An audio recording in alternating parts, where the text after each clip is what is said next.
വഴി കാട്ടുന്ന വീണ്ടെടുപ്പുകാരൻ. ജീവിതത്തിൽ നാം പലപ്പോഴും ഒരു കവലയിൽ നിൽക്കുന്നത് പോലെ തോന്നാറുണ്ട്. ഇനി ഏത് വഴിക്ക് പോകണം, ഏതാണ് എനിക്ക് ഏറ്റവും പ്രയോജനകരമായ തീരുമാനം?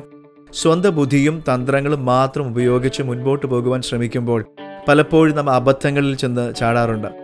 ഇങ്ങനെയുള്ള സന്ദർഭത്തിൽ യെശയ്യാവിലെ ഈ ദൈവിക വാഗ്ദത്തം നമുക്ക് പ്രതീക്ഷയുടെ വെളിച്ചമായി മാറുന്നു.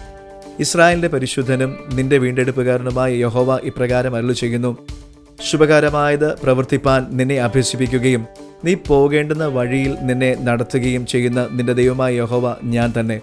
യെശയ്യാവിന്റെ പുസ്തകം 48 അധ്യായം 17 വാക്യം. ദൈവം ഇവിടെ വെറും ഒരു ഉപദേഷ്ടാവായല്ല, അവൻ നമ്മെ വീണ്ടെടുത്തവനാണ് എന്ന് നമ്മെ ഓർമ്മിപ്പിക്കുന്നു. അതുകൊണ്ട് തന്നെ നമ്മുടെ നന്മയാണ് എപ്പോഴും ദൈവത്തിൻ്റെ പരമമായ ലക്ഷ്യം. നിന്റെ വീണ്ടെടുപ്പുകാരൻ എന്ന വിശേഷണം ക്രിസ്തുവിൽ കേന്ദ്രീകരിച്ചിരിക്കുന്നു.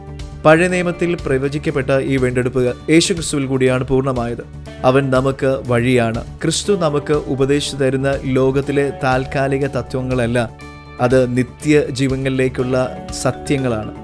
നമുക്ക് വ്യക്തിപരമായ തീരുമാനങ്ങളിലും സാമൂഹ്യമായ ഇടപെടലുകളിലും നമുക്ക് ഏറ്റവും പ്രയോജനകരമായത് എന്തായിരിക്കുമെന്ന് കൃത്യമായി ദൈവത്തിനറിയാം. അവൻ നമ്മെ സൃഷ്ടിച്ച ദൈവമാണ്, അവൻ നമ്മെ വീണ്ടെടുത്ത ദൈവമാണ്. നമ്മുടെ ഭാവിയും അവൻ്റെ കരങ്ങളിൽ തന്നെയാണ്. നമ്മുടെ ആന്തരികമായ സമാധാനങ്ങൾ ലഭിക്കുന്ന ഒരു സ്നേഹബന്ധമാണിത്.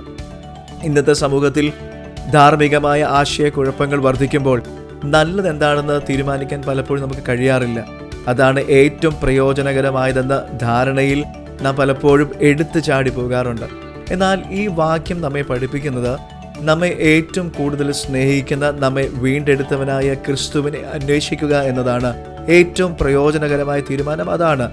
നമ്മുടെ ജീവിതത്തിലെ ഓരോ ചെറിയ ഭാഗങ്ങളിലും അവൻ്റെ ഉപദേശം തേടുമ്പോൾ നമ്മെ നയിക്കുവാൻ അവൻ തയ്യാറാണ്.